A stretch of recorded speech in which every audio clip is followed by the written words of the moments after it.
الحمد لله رب العالمين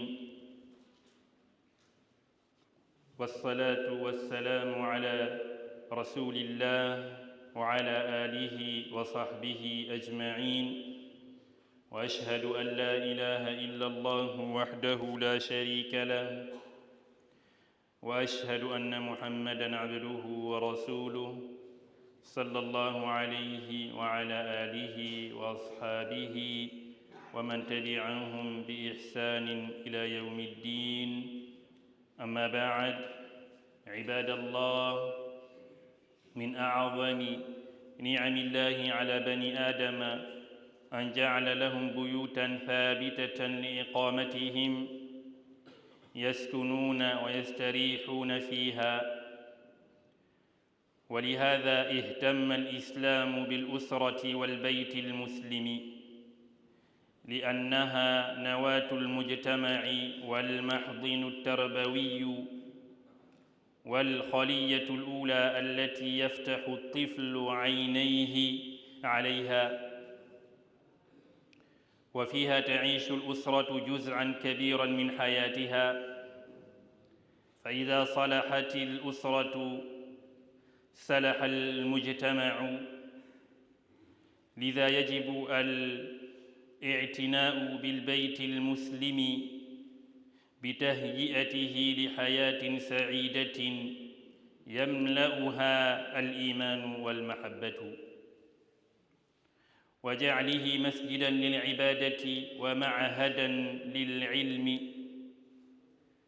وملتقاً للفرح والسعادة قوله سبحانه والله جعل لكم من بيوتكم سكناً وجعل لكم من جلود الأنعام بيوتاً تستخفونها يوم ظعنكم ويوم إقامتكم. Chers fidèles, à quoi doit ressembler la maison d'un musulman est notre sujet de prêche d'aujourd'hui. Parmi les bienfaits d'Allah subhanahu wa ta'ala sur nous est le fait qu'il nous a accordé des demeures stables dans lesquelles nous vivons et nous trouvons du réconfort. Comme vous le savez, l'islam a accordé une très grande importance à la famille et au foyer, car il constitue le noyau de la société, le premier lieu d'éducation, le premier lieu que découvre l'enfant en ouvrant les yeux. Et c'est là que la famille passe une grande partie de sa vie. Si la famille est saine, la société l'est aussi. Il est donc nécessaire de prendre soin de son foyer en le préparant à une vie heureuse, emplie de foi et de bonheur et d'amour, en le transformant en lieu d'adoration, un institut de savoir, un lieu de joie et de vie, car Allah subhanahu wa ta'ala nous dit à travers ce verset « Et Allah vous a donné des maisons pour demeure, pour que nos foyers reflètent ce que je viens de décrire, le bon choix du partenaire de vie est indispensable. Car notre bien-aimé sallallahu alayhi wa sallam nous a dit une femme est épousée pour 4 raisons, pour sa richesse, sa lignée, sa beauté et sa religion. Et il dit choisis celle qui est religieuse, tu seras gagnant. Hadith rapporté par Imam Bukhari et Muslim. Et de l'autre côté, sallallahu alayhi wa sallam a conseillé à nos sœurs de bien regarder quoi? 2 critères. Le premier, c'est le din. Et le second, c'est le bon comportement. Car notre bien-aimé sallallahu alayhi wa sallam nous dit à ce hadith rapporté par Tirmidhi, il nous dit: lorsque quelqu'un dont vous approuvez deux choses, la religion ainsi que le bon comportement, parce que la religion, vous voyez, ces deux choses, le bon comportement fait partie de la religion. Mais sauf que nous pouvons voir des frères, masha'Allah, la prière à l'heure, ils jeûnent tous les lundis et les jeudis, mais subhanallah, le comportement, ce n'est pas du tout un comportement, un très bon comportement. Et il précise, sallallahu alayhi wa sallam, il dit la religion et le bon comportement.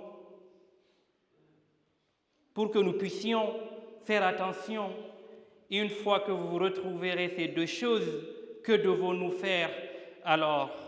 Donc dans ce cas, il dit, s'il vient demander votre si en mariage, alors mariez-le.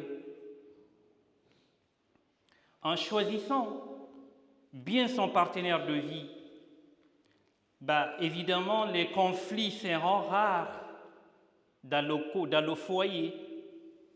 La relation sera solidifiée par quoi? Par l'amour, ainsi que la miséricorde.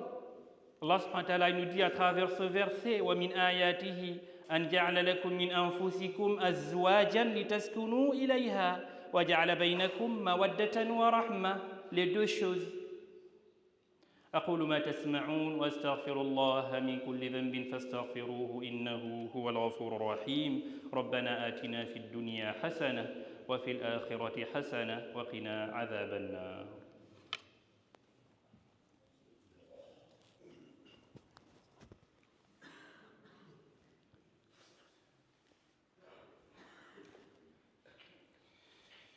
الحمد لله رب العالمين، له الحمد في الأولى والآخرة وله الحكم وإليه ترجعون.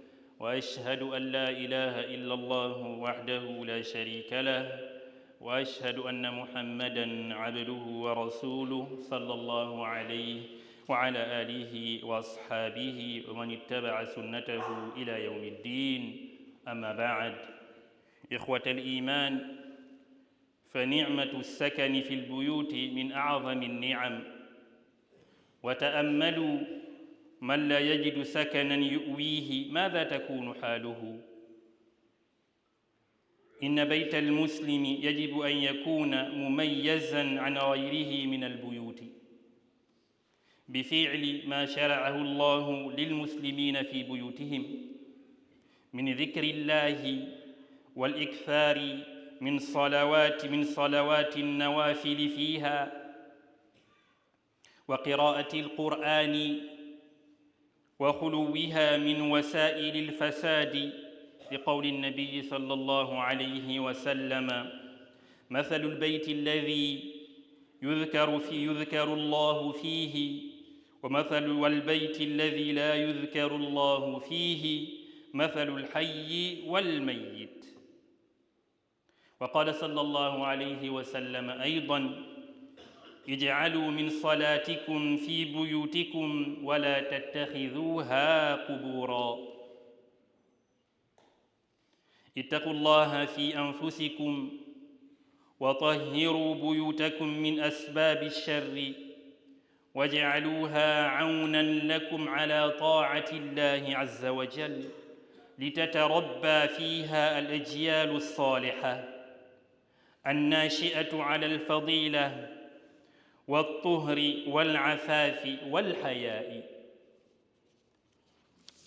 Serviteur d'Allah, celui qui a un logement est-il semblable à celui qui n'a pas un toit pour se loger? Nous devons être reconnaissants envers Allah Azza wa Jal en faisant nos lieux, en faisant nos maisons des lieux d'adoration, des lieux d'évocation d'Allah, dhikrullah, des lieux de prière surrogatoire, de la lecture du Coran. Notre bien-aimé sallallahu alayhi wa sallam ne nous a-t-il pas dit que la comparaison entre une maison où l'on évoque Allah subhanahu wa ta'ala et celle où on ne l'évoque pas et celle semblable du vivant et du mort. Il ne nous a-t-il pas conseillé, sallallahu alayhi wa sallam, de ne pas transformer nos maisons en cimetières? Dans certaines maisons de nos jours, l'évocation d'Allah subhanahu wa ta'ala est remplacée par les jeux vidéo. L'assise spirituelle entre familles par les écrans, par des séries, par des réseaux sociaux. Comment voulez-vous que la miséricorde d'Allah soit dans une maison où on ne l'évoque pas? Comment? Quelle sera l'éducation d'un enfant qui est exposé par la violence, je dis bien par la violence des écrans ainsi que les réseaux sociaux? Et cet enfant, qui sera son modèle? Cet enfant cherchera à imiter qui? De ce qu'il voit à travers l'écran, à travers les réseaux sociaux. Alors, nos maisons ne doivent pas ressembler à ce type de maisons. Dans certaines maisons, où est la pudeur? Où est le respect? Où est le dialogue? Où est l'entraide dans les foyers? Ce n'est pas pour rien, ikhwat al-kiram, que notre bien-aimé sallallahu alayhi wa sallam nous a conseillé de réciter le Coran dans nos maisons, surtout surat al-Baqarah, surtout cette sourate al-Baqarah. Car les shayatins ne resteront jamais dans une maison où le Coran est récité, surtout surat al-Baqarah, cette sourate. Mais une fois de plus, ce n'est pas laisser une cassette ou des audios qui tournent toute la journée. Non, ce n'est pas ça qu'on demande. Tu récites Baqarah. Tu récites le Coran dans ta maison pour que tes enfants écoutent, pour que tes enfants comprennent. C'est une maison d'évocation, c'est une maison qu'on doit évoquer Allah subhanahu wa ta'ala.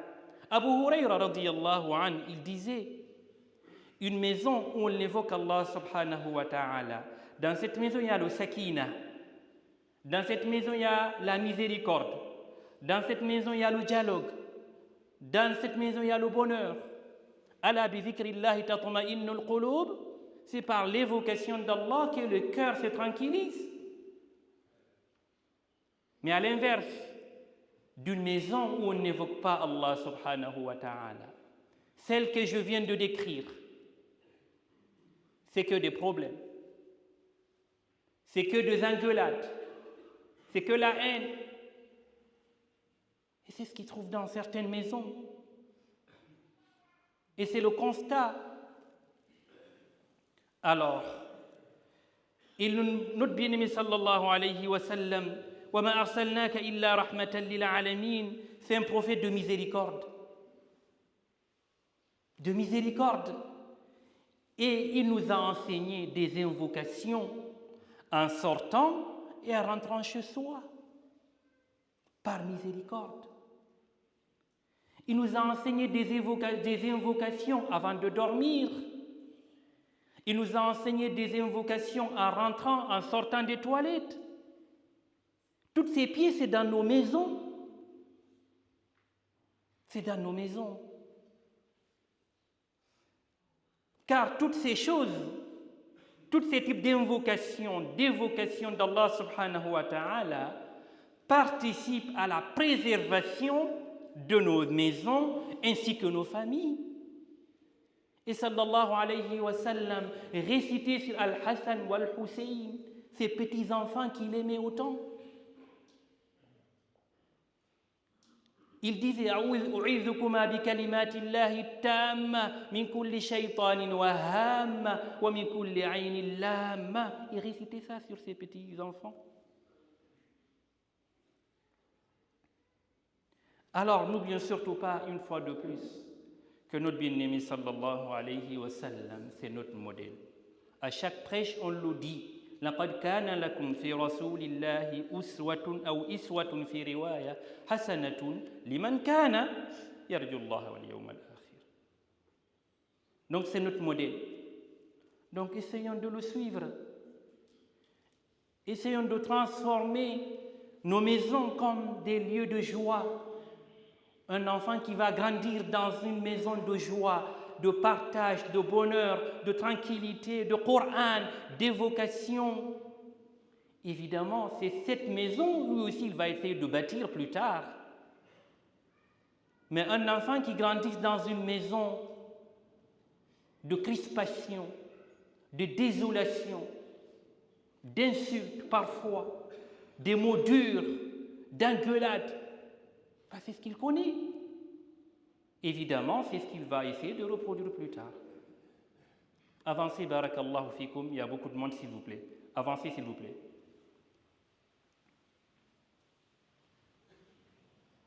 Donc, pour finir, chers fidèles, je disais que faisons tout pour transformer nos maisons comme étant des lieux de joie, un lieu de joie, de bonheur, de dialogue et d'apprentissage. اللهم فرج همومنا ونفس كروبنا واشف مرضانا وارحم موتانا برحمتك يا ارحم الراحمين اللهم انك عفو تحب العفو فاعف عنا. Concernant les informations de la mosquée, donc nous avons un camion à décharger, c'est des matériels de bureau, des armoires, des chaises. Soyez très nombreux, s'il vous plaît, pour nous aider à décharger ce matériel. Et plus on est nombreux, mieux sera, Inch'Allah ta'ala, et ça ira beaucoup plus vite. Barakallahu fikum. L'autre information, c'est un de nos fidèles, Abdurrahim Diallo, c'est un de nos anciens qui est décédé, rahmatullahi alayh. C'est quelqu'un qui était tout le temps à la mosquée. Je me rappelle bien, pendant le Ramadan, ainsi que Tahajjud, tout Tarawih Tahajjud, il était tout le temps au premier rang. Donc à tel point j'étais marqué par sa présence de façon systématique. Je suis venu le voir il me dit à chaque fois, ne m'oubliez pas dans vos invocations, ne m'oubliez pas dans vos invocations, ne cessez de le dire. Aujourd'hui, Inch'Allah, nous allons l'invoquer bil maghfirati wa rahma, Allahumma arhamhu ya rabbal alamin, Allahumma aghfir lahu warhamhu wa'afi wa'afati muzawwasi mudkhalah wa asilhu bil ma'i wal thalji wal barad, Allahumma naqqihi min al-dhunubi wal khataya kama yunaqqa ath-thawbu al-abyadu min ad-danas. Parlant d'actualité, comme tous nous avons suivi la semaine dernière de l'assassinat ignoble de notre frère Abou Bakr Cissé, rahmatullahi alayhi, qu'Allah subhanahu wa ta'ala l'agrée, qu'Allah l'accepte dans son paradis éternel de rahmatika arhamar rahimin. En aucun cas nous devons l'oublier dans nos invocations, car il a été assassiné dans une mosquée. Il a été assassiné en invoquant son créateur Allah Azza wa Jal. Il a été assassiné en incitant à faire du bien. Donc ne l'oublions pas dans nos invocations. Et surtout, pourquoi j'en parle, c'est de nous dire, ne restons pas muets face à cette injustice. Donc c'est pour cette raison qu'essayons de travailler avec ceux qui n'acceptent pas la haine. Aujourd'hui, elle est propagée un peu partout, ni la stigmatisation et le mépris d'autrui. Donc nous concernant, nous avons un rôle à jouer. Nous sommes la meilleure des communautés. كنتم خير أمة أخرجت للناس تأمرون بالمعروف وتنهون عن المنكر. Donc nous sommes une communauté qui propage le bien. Nous voulons le bien de tout le monde. Donc aujourd'hui, ne laissons surtout pas la place à ceux qui propagent la haine. Nous avons un mot à dire. Nous devons, Inch'Allah, de ne pas laisser la place à ceux qui propagent la haine. C'est notre société, on est tous concernés. Barakallahu fikum. Cette prise de conscience doit être collective. Chacun peut faire quelque chose à l'échelon qu'il peut faire. Il y a des associations, il y a pas mal de choses, des actions à faire, des actions qui sont